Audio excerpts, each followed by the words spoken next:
సమస్యతో బాధపడుతున్నారా? ఇప్పుడు లేజర్ చికిత్సతో ట్రీట్మెంట్ రేంజ్ హాస్పిటల్స్ లో శాశ్వత పరిష్కారం. ఇప్పుడే సంప్రదించండి. వందలాదిగా పొక్లైనర్లు, హెవీ మిషన్స్, వాహనాలు ఒకేసారి వెళ్తే ఏదో దండయాత్రకు వెళ్ళినట్టుగా కనిపిస్తుంది. కానీ ఇప్పుడు ఆంధ్రప్రదేశ్ రాజధాని అమరావతిలో దాదాపు యుద్ధం చేస్తున్న వాతావరణం కనిపిస్తుంది. దాదాపుగా 100 వరకు పొక్లైనర్లు ఎక్కడికక్కడ ఇంతకాలం నేట మునిగి ఉన్నటువంటి భూములు, పిచ్చి మొక్కలతో పెరిగిపోయినటువంటి ప్రాంతాలని చదును చేసేటువంటి పనిలో నిమగ్నమైనవి. కాంట్రాక్ట్ సంస్థలకి లెటర్ ఆఫ్ యాక్సెప్టెన్స్ సిఆర్డీఏ అందజేసిన వెంటనే ఎవరికి వాళ్ళు వాళ్ళ దళాల్ని ఆ ప్రాంతంలో మోహరించడం మొదలుపెట్టారు. పెద్ద పెద్ద కంపెనీలకి కాంట్రాక్టులు దక్కినటువంటి నేపథ్యంలో ఇండిపెండెంట్ బంగ్లాల దగ్గర నుంచి ప్రభుత్వ భవనాల నిర్మాణం, రహదారి వ్యవస్థ, ఇన్ఫ్రాస్ట్రక్చర్కి సంబంధించినటువంటి పనుల్ని చకచకా ముందుకు తీసుకెళ్లేందుకు ప్రధానమంత్రి పర్యటన సమయానికి గ్రౌండ్ ప్రిపరేషన్ జరగాల్సినటువంటి అవసరం ఉంది. కాబట్టి ఈ పనులన్నిటినీ కూడా వెంటనే ముందుకు తీసుకెళ్లేటువంటి ప్రణాళికని ఆయా కాంట్రాక్ట్ సంస్థలు నిర్వహిస్తున్నాయి. ప్రముఖ కాంట్రాక్టర్లు అందరూ కూడా, ఎందుకంటే దేశంలో వివిధ ప్రఖ్యాత నిర్మాణాలు చేసినటువంటి సంస్థలు, ఈ సంస్థలన్నీ కూడా ఇందులో పనిచేస్తున్నాయి.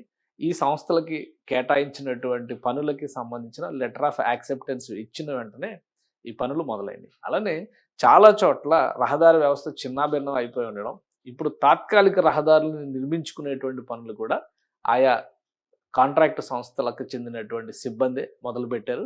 సో అమరావతిలోకి వెళ్ళేటువంటి వాళ్ళకందరికీ కూడా ఇక మీదట ఇటువంటి యుద్ధ వాతావరణం పని విషయంలో జరుగుతున్నటువంటి ఒక దీక్ష కనబడేటువంటి అవకాశం స్పష్టంగా ఉంది. ఒకసారి చూద్దాం అమరావతిలో పనులు చేస్తున్నటువంటి సంస్థల వివరాలని ఒకసారి చూద్దాం. ఈ మొత్తం కేటాయించినటువంటి సంస్థలు అన్నీ కూడా ప్రతిష్టాత్మకమైనటువంటి సంస్థలే ఇందులో ఉన్నాయి.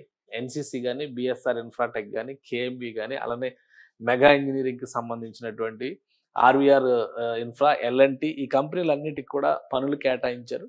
సో ఈ నేపథ్యంలో వాళ్ళ పనులు ప్రారంభించేటువంటి పరంపరని ముందుకు తీసుకెళ్లేందుకే ఇంత పెద్ద యంత్రాంగాన్ని అక్కడ మోహరించారు. మరొక ముఖ్యమైనటువంటి విషయం ఏంటంటే, ఏప్రిల్ 15 నుంచి 20వ తేదీలోపు ప్రధానమంత్రి పర్యటన ఖరారయ్యేటువంటి అవకాశం ఉంది. కాబట్టి ప్రధానమంత్రి పర్యటన సమయంలో 250 ఎకరాల సమావేశాన్ని, అంటే 250 ఎకరాల్లో సభా ప్రాంగణాన్ని రెడీ చేయాలని రాష్ట్ర ప్రభుత్వం స్థానిక యంత్రాంగానికి, అధికారులకి దిశానిర్దేశం చేసింది.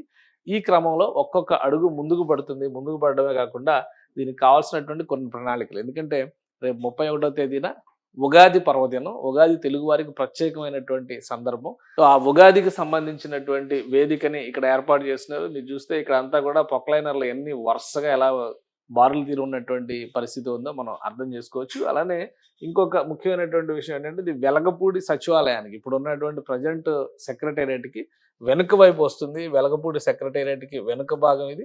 అలానే ఈ ప్రాంతంలో వేసేటువంటి వేదిక, అక్కడ చేసేటువంటి ఏర్పాట్లు, వీటి ఆధారంగానే ప్రధాని సభకి కూడా ప్రణాళికని సిద్ధం చేసుకోవాలనేటువంటి దిశానిర్దేశం రాష్ట్ర ముఖ్యమంత్రి చంద్రబాబు నాయుడు ఇచ్చారు. దీంతో అధికారులు దీన్ని ప్రత్యేకమైనటువంటి అంశంగా టేకప్ చేసి అక్కడ ఏర్పాటు చేయబోయేటువంటి ఉగాది వేడుకల తర్వాత మరొకసారి రివ్యూ చేసేటువంటి అవకాశం ఉంది. ఇప్పటికే కీలకమైనటువంటి అధికారులు కొందరు ఈ ప్రాంతాన్ని పర్యటిస్తున్నారు. వచ్చేటువంటి మార్గాలు, ఆయా మార్గాల్లో తీసుకోవాల్సినటువంటి జాగ్రత్తలు, వీటిపైన కూడా ఫోకస్ పెడుతున్నారు.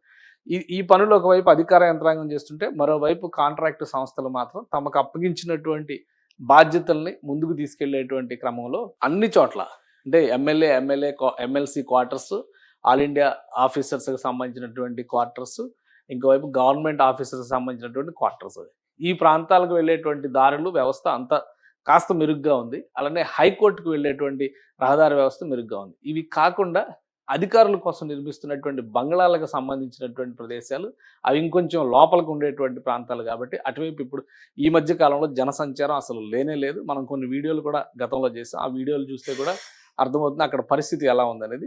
సో ఇక్కడ పనులు చేసేందుకు కావాల్సినటువంటి వాతావరణాన్ని రెడీ చేయడంలో భాగంగా అధికార యంత్రాంగం పెద్ద ఎత్తున అక్కడ కావలసినటువంటి రహదారికి సంబంధించి తాత్కాలిక రహదారి వ్యవస్థను ఏర్పాటు చేసుకోవడానికి అనుమతులు ఇచ్చింది. అదే క్రమంలో నిర్మాణ సిబ్బంది అక్కడ ఉండే విధంగా ఏర్పాట్లు చేయడం, ఆయా ప్రాంతాలను పూర్తిగా ప్రక్షాళన చేసేటువంటి పనిని మొదలుపెట్టారు. మరోవైపు నుంచి సిఆర్డీఏ అధికారులు స్థానికంగా అమరావతి ప్రాంతంలో భూములు ఇచ్చినటువంటి రైతులతో గ్రామ సభలు నిర్వహించేటువంటి ప్రక్రియను మొదలుపెట్టారు. మొదటిసారిగా రాజకీయ పార్టీలకు సంబంధించి, ముఖ్యంగా వామపక్ష పార్టీలకు సంబంధించినటువంటి ప్రతినిధులు ఈ సభలకి హాజరయ్యారు. హాజరవ్వడం ద్వారా అక్కడి స్థానిక ప్రజల మనోగతాలు, వాళ్ళ అభిష్టాలు ఏంటనేది అధికార యంత్రం దృష్టికి తీసుకెళ్లారు. అధికార యంత్రాంగానికి ప్రత్యేక వినతి పత్రాలను కూడా ఇచ్చారు. సో రాబోయే రోజుల్లో కూడా అమరావతిలో నిర్మాణ పనులు జరగడం ఒక ఆస్పెక్ట్ అయితే, అక్కడ సామాజిక జీవనానికి ఎలాంటి ఆటంకం కలగకుండా చూసుకోవాల్సిన బాధ్యత అధికారులపైనే ఉందనేటువంటి దృష్టికోణంతో వామపక్ష నాయకులు, అలానే రాజధాని కమిటీ నాయకులు వినతి పత్రాన్ని ఇచ్చారు. సిఆర్డిఏ కమిషనర్ కన్నబాబుకి, అలానే స్థానిక ఎమ్మెల్యే శ్రావణ్ కుమార్ కూడా వినతి పత్రం ఇచ్చారు. రాబోయేటువంటి రోజుల్లో పని కల్పించేటువంటి బాధ్యతని కూడా సిఆర్డిఏ తీసుకోవాలి. ఎందుకంటే స్థానికంగా వ్యవసాయం పూర్తిగా జీరో అయిపోయేటువంటి నేపథ్యంలో స్థానిక ప్రజలకి పనులు కల్పించేటువంటి బాధ్యతను తీసుకోవాలనేటువంటి విజ్ఞప్తిని చేశారు. ఈ అంశాలపైన సానుకూలంగానే అధికారులు స్పందించారనేటువంటి ఫీడ్బ్యాక్ వస్తుంది. సో పనులు మొదలైన తర్వాత అమరావతి ప్రాంతంలో స్థానిక ప్రజానీకాన్ని కూడా అందులో భాగం చేసేటువంటి ప్రయత్నం జరుగుతుంది. రాబోయేటువంటి రోజుల్లో ఎలాంటి ఆటంకాలు రాకుండా వీలైనంత వేగంగా నిర్మాణ ప్రక్రియను ముందుకు తీసుకెళ్ళడానికి కావాల్సినటువంటి ప్రణాళికను సిద్ధం చేసుకోవడం, అధికార యంత్రాంగం, స్థానిక ప్రజానీకం, మరోవైపు కాంట్రాక్ట్ సంస్థలు, ఈ మూడిటి సమన్వయంతో సమగ్ర ప్రణాళికతో ముందుకు వెళ్లాలని చెప్పని సిఆర్డిఏ ప్రణాళికలు సిద్ధం చేసుకుంది. ప్రధానమంత్రి సభ దీనికి హైలైట్ కాబోతుంది. ఉగాది వేడుకకి సంబంధించినటువంటి సభ తొలి అంకంగా మిగలబోతుంది.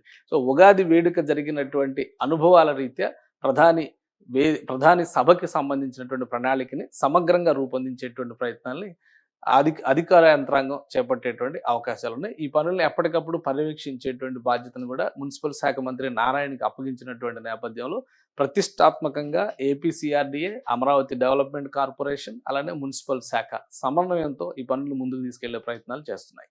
సుమన్ టీవీలో మీ పర్సనల్ అండ్ బిజినెస్ ప్రమోషన్స్ కోసం కింది నెంబర్కి కాంటాక్ట్ చేయండి.